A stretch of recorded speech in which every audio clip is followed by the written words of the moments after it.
Greetings everyone, I'm Jeff from the Overwatch team. We're here to talk about esports today. So esports is incredibly important to the Overwatch development team. When Overwatch was first released, we were so impressed with how many people in the community sort of grabbed onto Overwatch and decided that they wanted it to be the next great esport. And throughout the year, we were developing things like the Overwatch World Cup and Overwatch League. We've also introduced things like Overwatch Contenders, which is sort of our up-and-coming league to show all the great talent coming into Overwatch Esports.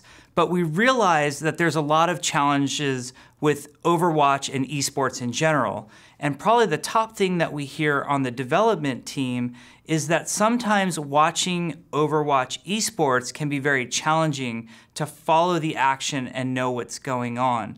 So for the past few months, the Overwatch team has been extremely dedicated to working on a number of features to improve the viewing experience for all of us so that when we're watching things like Overwatch World Cup or the upcoming Overwatch League, it's an amazing, great experience. And today I want to walk you through some of the things that we've been doing. Now, when I mention a lot of these features, they're going to sound really cool, but it's important to understand who they're targeted at.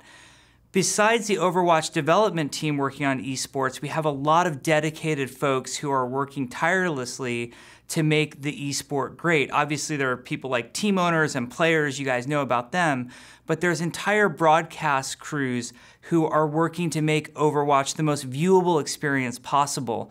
And many of the tools that I'm about to talk about are really targeted at making their jobs better so we can all enjoy watching even more. So the first thing that we're adding to Overwatch Esports, and you will see it premiered at the Overwatch World Cup at BlizzCon November 3rd and 4th, is the concept of team uniforms. So all teams that qualified for the World Cup in the finals at BlizzCon will have a team uniform that are both home and away colored. The home team is always in the darker, more saturated colors, and the away team will always have a lighter color palette. Overall, we call this system not only the team uniform system, but team color paletting that we're doing. And what I mean by that is besides the teams each having a distinct uniform, so they're not always going to be the red team and the blue team anymore, is that we are doing things with the visual effects, so things like heroes' tracers when they're shooting their guns, or when explosions are happening. All of those things will adopt the home or away team color of that particular team. We're also completely updating the entire user interface or heads-up display to incorporate these team colors as well. We want to make it super obvious that you know which team you're watching and which player you're watching at all times. So we think both the team uniforms and the team paletting will really help with that player and team identification. Plus, the teams are just going to look awesome in their great uniforms as well. Other things that are coming to help the broadcast. For our observers and broadcasters, we are introducing a top-down interactive map for them that lets them see all of the action at once and know where everybody on either team is at all times. It also gives them an indication of what their ultimate status is, whether or not they're stunned or frozen or rooted in place. They can see all of this information. It basically, for them, is presented as a 2D overlay over the 3D map, so they can literally see things like tracers blinking effects at the same time underneath this 2D overlay. We think it's extremely cool technology. We've had our observers and casters out here to work with it, and they say that it makes their job a lot easier to sort of relay information to you guys and make for a better broadcast. We're also curious to see if some of our broadcast partners even show this interactive top-down map at times during the broadcast as well, because we think it looks pretty cool. So that feature is coming. Now, speaking of the observers, these are basically the camera people who are framing the action for esports. There are some other features that we put in place to make life easier for them. One is something that we call our third-person smart camera.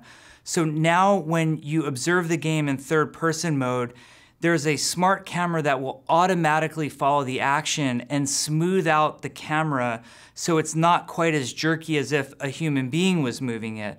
We think this makes for a much better viewing experience in third person. We know that third person spectating can oftentimes be controversial, and we want to make it as good as possible and as smooth as possible. And the cool part about the smart camera is that it knows where the action is at all times and is smartly following that action.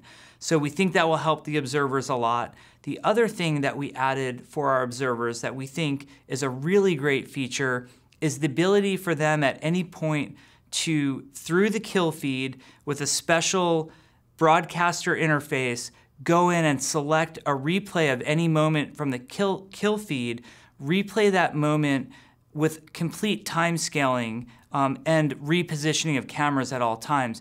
We're hoping that how this surfaces to us at viewers at home is that we get these really cool instant replay moments framed up in awesome cinematic ways. So we're really looking forward to that feature as well. Now, when you run an esports tournament, there's a lot of administration that goes on that can oftentimes be the cause of errors in the broadcast. There can be human errors in setting up teams. Just getting 12 players into a lobby can often be a cause for human error. You put somebody on the wrong team. So we've made a complete automated tournament interface for our people running tournaments to be able to set everything up ahead of time to try to minimize the amount of human error we're currently seeing in esport productions. We think that'll be great. And we've done other things to help in that direction as well. For example, now starting at the Overwatch World Cup, if a player in an esports tournament disconnects, the game will automatically pause and not have to wait for an official to press the button. It will happen right away. And we've done many, many things like this to sort of preserve the integrity of the competitive state of the game.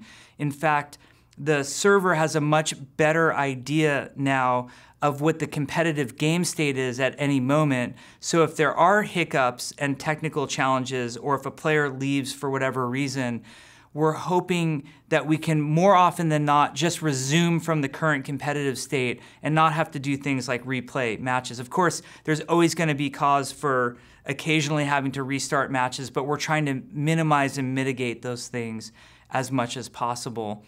There's a lot more in terms of esport features that are being worked on. It's something that we're extremely dedicated to. It's important that people recognize that this isn't the final step. This isn't the moment where we say, hey, here are all the things that we're working on and we're done. In fact, we're looking at Overwatch World Cup as one major milestone on our long journey to continuously improving the esports watching experience. Beyond World Cup, we'll be looking towards the Overwatch League and making that as viewable and as watchable as possible. I think you're really gonna love, you've already started to see some of the Overwatch League team uniforms. I think when you see the rest of them and all of them together, you'll realize how cool that system's gonna be.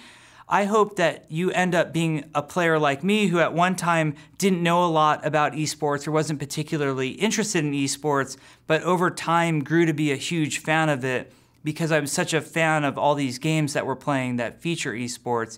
It welcomes more people to our family, and I think it's extremely important for the entire game ecosystem for there to be a highly competitive space for our top players to really prove out who's best at Overwatch. So please join us for the Overwatch World Cup, which will be happening at BlizzCon. You'll be able to view it online.